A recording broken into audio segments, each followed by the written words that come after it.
My name's Davida Shinsky, and you're listening to Live Without Limits Dreams Come True.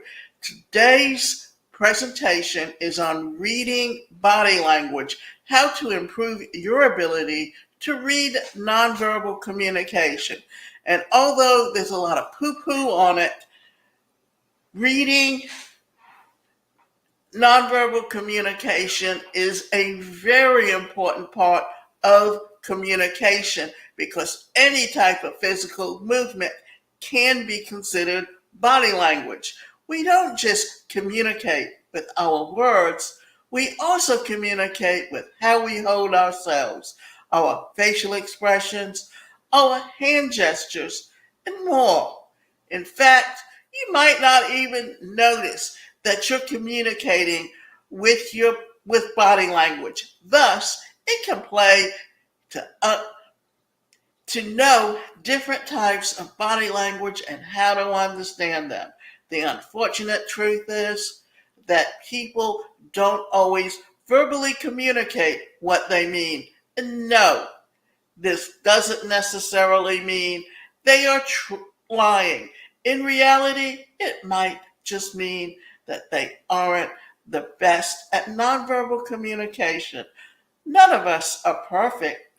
A workaround for this: you can try and try to get someone else to improve their communication, but at the end of the day, you can only control you.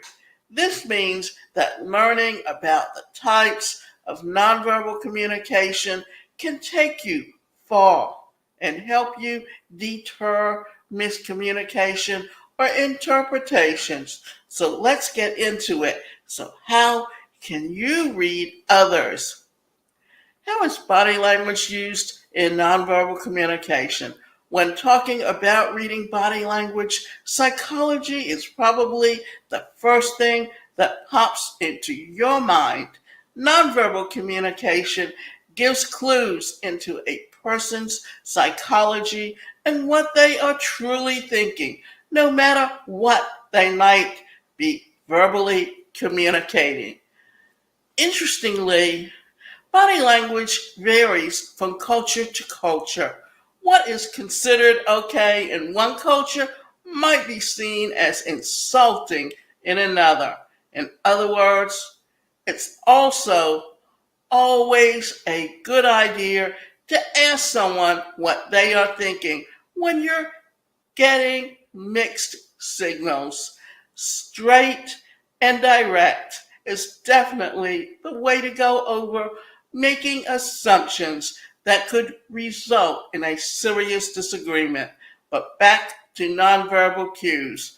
Body language is a nonverbal communication which includes posture, facial expressions, hand gestures, your stance, your feet position, and much, much more.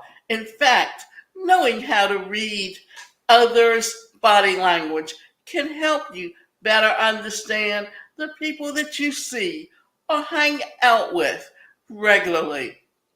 This might actually help you achieve some social anxiety, especially when it comes to getting back in the groove of seeing friends and family regularly. So let's dig a bit deeper. What are the 8 types of nonverbal communication?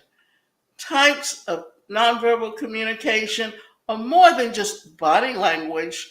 Some more nonverbal communication examples are these types that include body movements.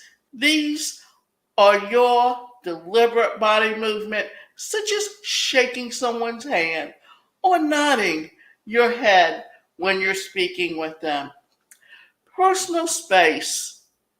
This is the amount of space between you and another person and the amount of personal space that each person is comfortable with depends on a variety of factors, such as closeness, culture settings, and more. Posture. This refers to how you sit or stand. Are you slouching, sitting up straight, leaning forward? This often gives way to your emotional state and how you're feeling in the moment. The shyer you feel, the more likely you might be to draw inward and slouch with your arms crossed. Eye contact. This is a dead giveaway of how interested someone is in what is being said. If your audience's eye contact tends to stare off frequently, this may indicate dishonesty, disinterest, or uneasiness.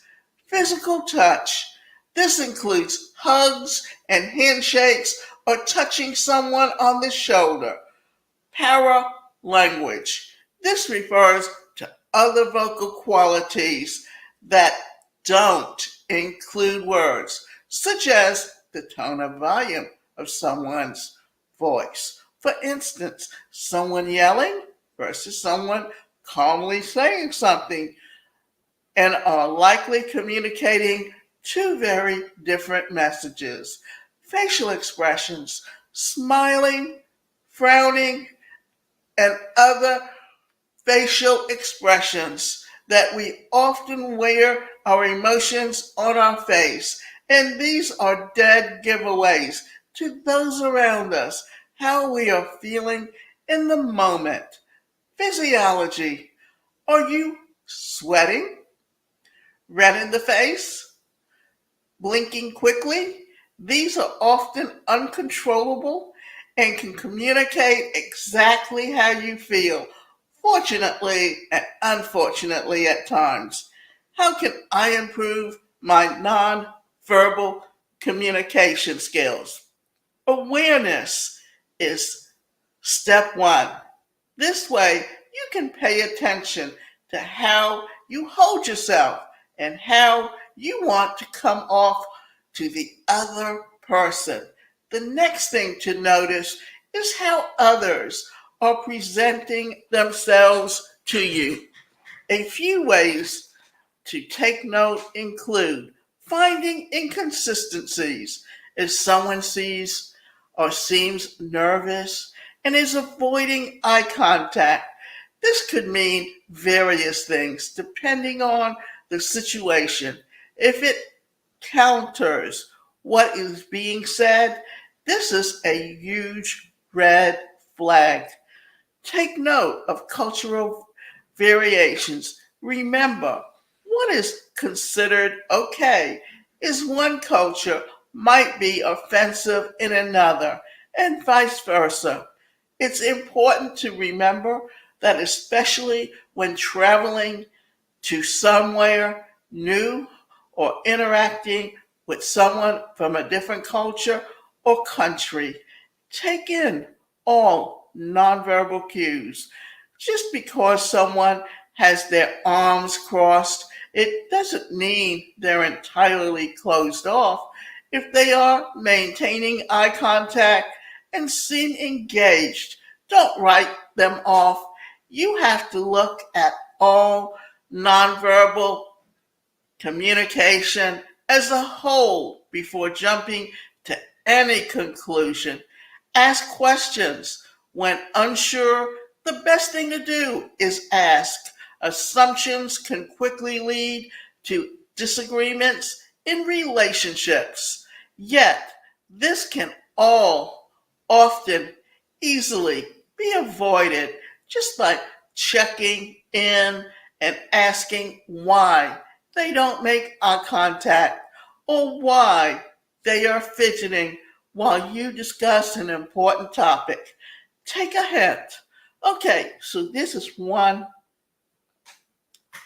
isn't entirely useful all the time. Yet, improving your nonverbal communication skills can help you determine certain social cues, such as when it's an appropriate time to leave a friend's house after dinner, or when someone isn't interested in a lengthy conversation at the moment. So start talking with your body.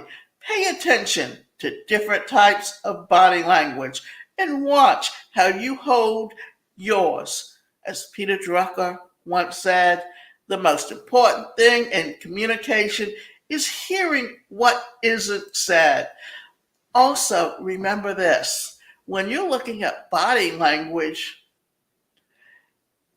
also think about where someone is emotionally and mentally, because sometimes, like I can remember many, many years ago, someone, I was talking to someone and they said something how I wasn't making eye contact. And I can tell you that from years of being put down and told what I couldn't do and told that I was helpless or that I was worthless, that whenever I talked to someone, I couldn't always make eye contact with them. You want to learn how to use your body and then learn how to use descriptive words when you're giving a speech. Because the thing is, if you watch a speaker who's standing at the podium, you can tell whether or not they're good at making eye contact with you, or look at an actor. They have to really know how to use their body to express feelings and emotion when there are no words available for them to give you that impression. So always you have to realize, and right now, there's a lot of experts in body language that have made videos on Meghan and Harry and what they feel is their message that they're giving, even though they're standing up there and presenting and saying things that's along the way, the body language they're using is given a totally different message than what they're actually saying. So body language is a very important part of communication. And remember, Megan is an actress, so she understands how to use her body to send a message.